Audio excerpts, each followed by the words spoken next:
who the director and vice president of the Union Bank was. Prescott Bush, our current president's grandfather, and of course our former president's father. Keep that in mind when considering the moral and political dispositions of the Bush family. Vietnam. The United States' official declaration of war on North Vietnam in 1964 came after an alleged incident involving 2 U.S. destroyers being attacked by North Vietnamese PT boats in the Gulf of Tonkin. This was known as the Gulf of Tonkin incident. This single situation was the catalytic pretext for massive troop deployment and full-fledged warfare. One problem, however, the attack on the U.S. destroyers by Vietnamese PT boats never happened. It was a completely staged event to have an excuse to enter the war. Former Secretary of Defense Robert McNamara stated years later that the Gulf of Tonkin incident was a mistake, while many other insiders and officers have come forward, relaying that it was a contrived farce, a complete lie. Once in the war, it was business as usual. In October 1966, President Lyndon Johnson lifted trading restrictions on the Soviet bloc, knowing full well that the Soviets were providing upwards of 80% of North Vietnam's war supplies.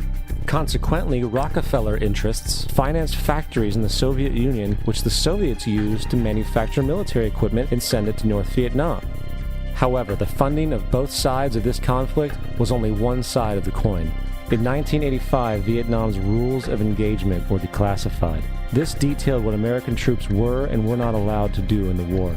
It included absurdities like North Vietnamese anti-aircraft missile systems could not be bombed until they were known to be fully operational. No enemy could be pursued once they crossed the border of Laos or Cambodia. And most revealing of all, the most critical strategic targets were not allowed to be attacked unless initiated by high military officials. Apart from these imposed ludicrous limitations, North Vietnam was informed of these restrictions and therefore could base entire strategies around the limitations of the American forces. This is why the war went on so long. And the bottom line is this: the Vietnam War was never meant to be won, just sustained. This war for profit resulted in 58,000 American deaths and 3 million dead Vietnamese. So, where are we now? September 11th was the jumpstart for what is now an accelerated agenda by the ruthless elite. It was a staged war pretext no different than the sinking of the Lusitania, the provoking of Pearl Harbor, and the Gulf of Tonkin lie. In fact, if 9/11 wasn't a planned war pretext, it would be an exception to the rule. It has been used to launch 2 unprovoked illegal wars, one against Iraq and one against Afghanistan. However, 9/11 was a pretext for another war as well, the war against you. The Patriot Act, Homeland Security, the Military Tribunals Act, and other legislations are all completely and entirely designed to destroy your civil liberties and limit your ability to fight back against what is coming. Currently in the United States, unannounced to most brainwashed Americans, your home can be searched without a warrant, without you being home. You can in turn be arrested with no charges revealed to you, detained indefinitely with no access to a lawyer, and legally tortured, all under the suspicion that you might be a terrorist. If you need a painted picture of what is happening in this country, let's recognize how history repeats itself. In February 1933, Hitler staged a false flag attack, burning down his own German parliament building, the Reichstag, and blamed it on communist terrorists. Within the next few weeks, he passed the Enabling Act, which completely eradicated the German Constitution, destroying people's liberties. He then led a series of preemptive wars, all justified to the German people as necessary to maintaining homeland security.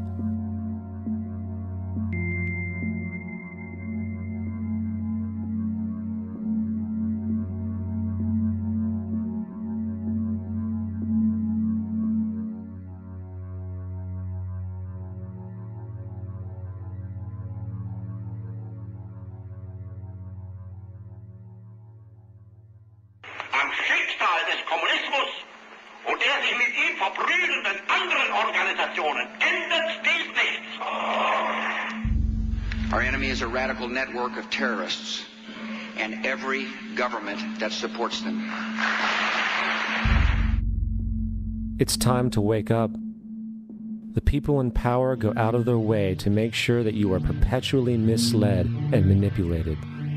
The majority's perception of reality, especially in the political arena, is not their own. It is shrewdly imposed upon them without them even knowing it.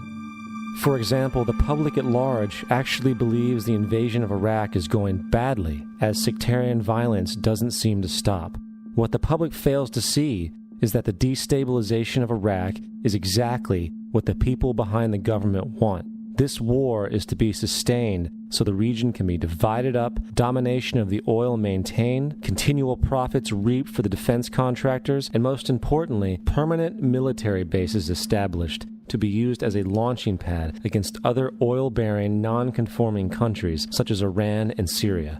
For further implication that the civil war and destabilization is purely intentional, in 2005, 2 elite British SAS officers were arrested by Iraqi police after being caught driving around in their car shooting at civilians while dressed up as Arabs. After being arrested and taken to a jail in Basra, the British Army immediately requested the release of these men. When the Basra government refused, British tanks came in and physically broke out the men from the Basra prison. If you wish to destroy an area, how do you do it? Well, there are 2 ways. You can go in there and bomb it and so forth, but that is not very efficient. What you do is you try to get the people in that area to kill each other and to destroy their own territory, their own farms, and that's what's been done in that area. The way in which you destroy an opponent is get him to destroy himself by dividing his ranks against one another. Then you feed both sides. You have agents feeding both sides, inflaming both sides, and they kill each other off. And it's time that some of us woke up to this reality, to understand that people who try to maintain empires and create empires do it by manipulating the people they're trying to conquer. You might want to ask yourself why the entire culture is utterly saturated with mass media entertainment from all sides, while the educational system in America continues its stupefying downward slide since the U.S. government decided to take over and subsidize the public school system. What your government pays for, it gets. When we understand that, then we look at government-financed institutions of education and see the kind of students and the kind of education that's being turned out by these government-financed schools. Logic will tell you that if what is being turned out in those schools was not in accord with what the state and the federal government wanted, then it would change it. The bottom line is that the government is getting what they have ordered. They do not want your children to be educated. They do not want you to think too much.